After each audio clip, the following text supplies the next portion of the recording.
Hello students, I am Snehal from KLE Societies, BCA College, Nepal. So in the previous sessions we discussed on the equivalence partitioning, or that is nothing but the equivalence class partitioning, how to divide the inputs into the number of equivalence partitions. It can be stated with the help of the equivalence partitioning, and it is one of the very useful techniques which will be get considered for the black box testing. So now in this session we are going to discuss for the state-based or the graph-based testing, state-based and graph-based testing.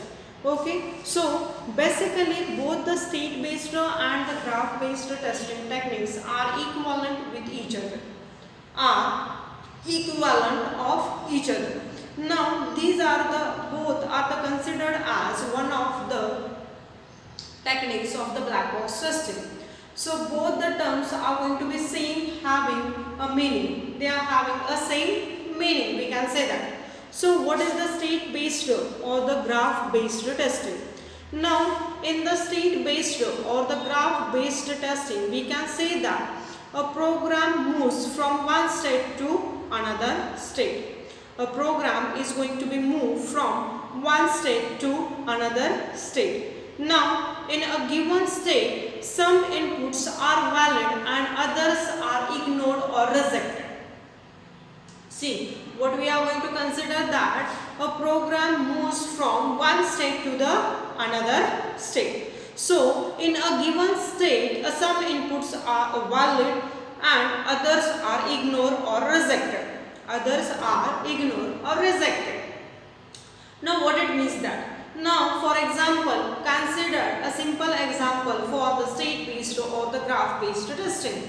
Okay. Now suppose we are going to consider the simple application where we need to enter the only a numeric value, and that numeric value is going to be considered for whether it is a positive or the negative value.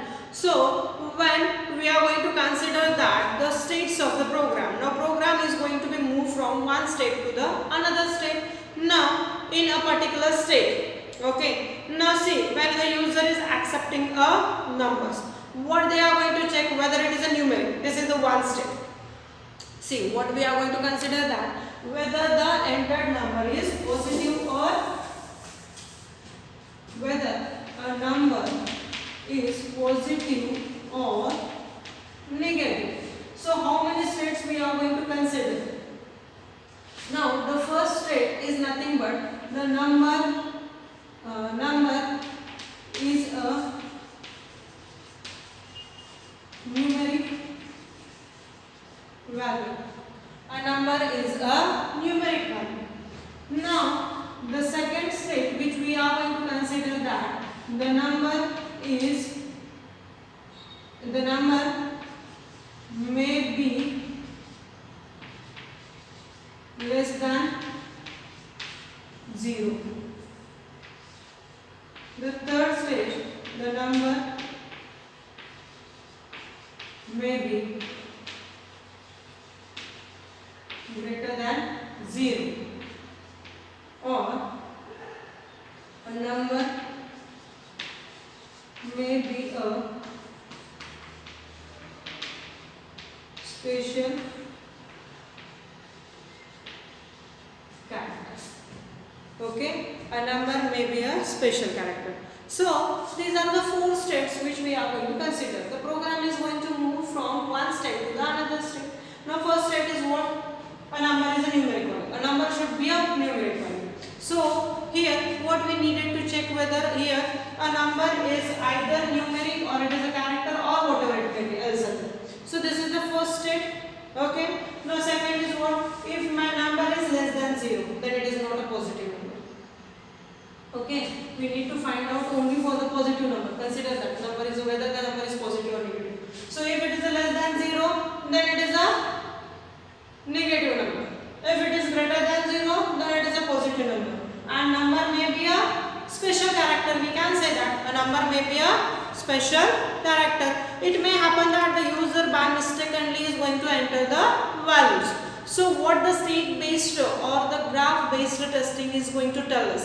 See, a program is going to move from one state to the another state, and some inputs are valid, others are rejected or the ignored. Now see, only the numbers which are considered as greater than 0, this is only the valid inputs. But whatever may be the others are there, a number less than 0, a numeric value or the specialized character, all these are the ignored or rejected. We can say that. So these are the state, and the program is going to be moved from one state to the another state. Now when they are going to be moved from one state to the another state, a particular state is having a number of inputs, and that inputs may be a valid inputs or that may be a ignored or rejected type. So in response to a valid input, in response to a valid input, the program under the test does something that it can do. What we are going to say that in response to a valid input. Now what is the valid input for this? We can say that the number which is greater than 0. The program under the test does something that it can do, and does not attempt something that it cannot do. Means what? If number is less than 0, the program should not do anything. Why? Because this is not the valid range which we are going to consider for checking whether the number is positive or negative. Or if the number is character, if the value of the number is A, then it is a wrong. Why? Because it is a character value. What? It is a character value. So we talk the program through the large set of a state. We talk with the program through the large set of a state transition and check the results carefully every time. And we are going to check the result every time. So that is the state-based testing or the graph-based testing. Now again I am going to consider or repeat the same thing for you. What we are going to discussing? We are discussing the state-based or the graph-based testing. So when we are developing any application, any program or any particular thing where a program is going to be moved from one state to the another state, and for any state, for any given state, some inputs are considered as a valid input, some are considered as an invalid or the rejected type. Some are considered as an invalid or the rejected type. So, for example, consider that we are having to, or we are going to find out whether the number is positive, whether the entered number is positive or not. So, if the number is positive, what the states that comes for this type of a program? First, we need to consider the first states as the number may be a character value. The number may be a character value. So, this is the first state where we are going to consider, or where we are going to write a test case format. Now second, what? The number may be a less than 0. Now if the number is less than 0, what it means that it is a negative number. So again we are not going to be achieved with the whatever maybe we have stated previously. What? Because we need to find out only the positive numbers. Now the third state may be a number may be greater than 0. If it is greater than 0, we can say that that number is a positive number, and we can satisfy with the whatever we have stated in the previously. Now in the fourth word, a number may be a specialized character. A number may be a special character. Now special character means what? It is a at the rate, exclamatory mark, dot is there. All these are considered as the special characters. So by mistakenly it may happen that the user is going to try to enter the special character, he is going to try to enter a character where he is not going to get with the proper result. What we are expecting over here, we are expecting that the number which is a positive, and when we are going to say that the number which is a positive, if the number is greater than 0, then it is a positive. If the number is less than 0, then we can say that it is a negative number. So these are the states where the program is going to be moved, and each and every state we can say that there are some valid inputs are present, some are ignored and some are rejected over there.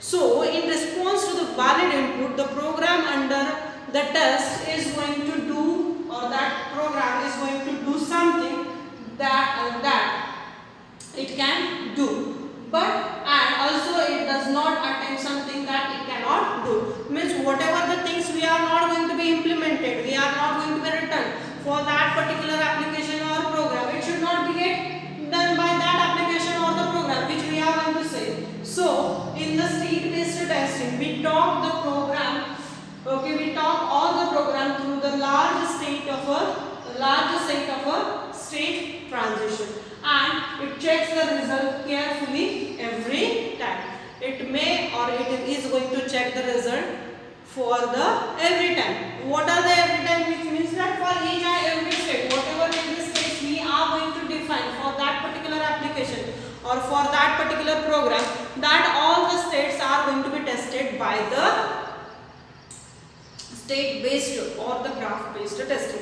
Actually, this is the state-based testing. It is also known as a graph-based testing. Why? Because here we are going to generate the states of the program, where the program is going to be moved, in which states the program is going to be present, and we need to find it as per the whatever the requirements that has been get specified in the requirement analysis phase. So what they have stated in the requirement analysis phase, they have stated that the number is the number should be a positive number. What they have stated? They have stated that the number should be a positive number. Now if the number is a positive number, if the given number is a positive number, now what it means that it should be always greater than 0. Now this is only the valid set of a range. Why? Because whatever may be the numbers which are present greater than 0, then all that numbers are considered as a positive numbers.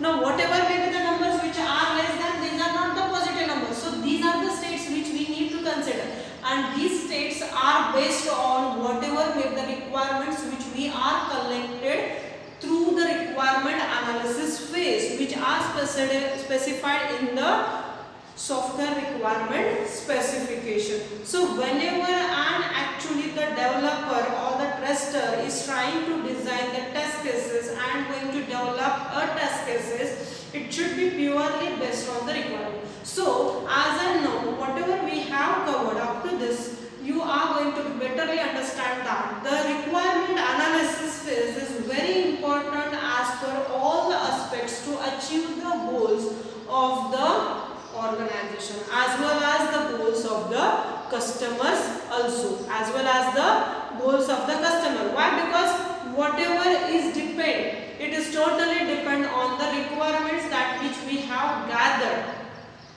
and through that requirements we can say that we are going to achieve the qualities of the software or any application. So this is the things which we need to consider. So this is the state-based or the graph-based testing, and it is also one of the type of the black box testing. So this is the simple example we need to cover. Basically this is not very important as per the exam point of view. So this much is enough with this testing technique. So in the next session we are going to move for the next testing techniques of the black box testing type. Okay.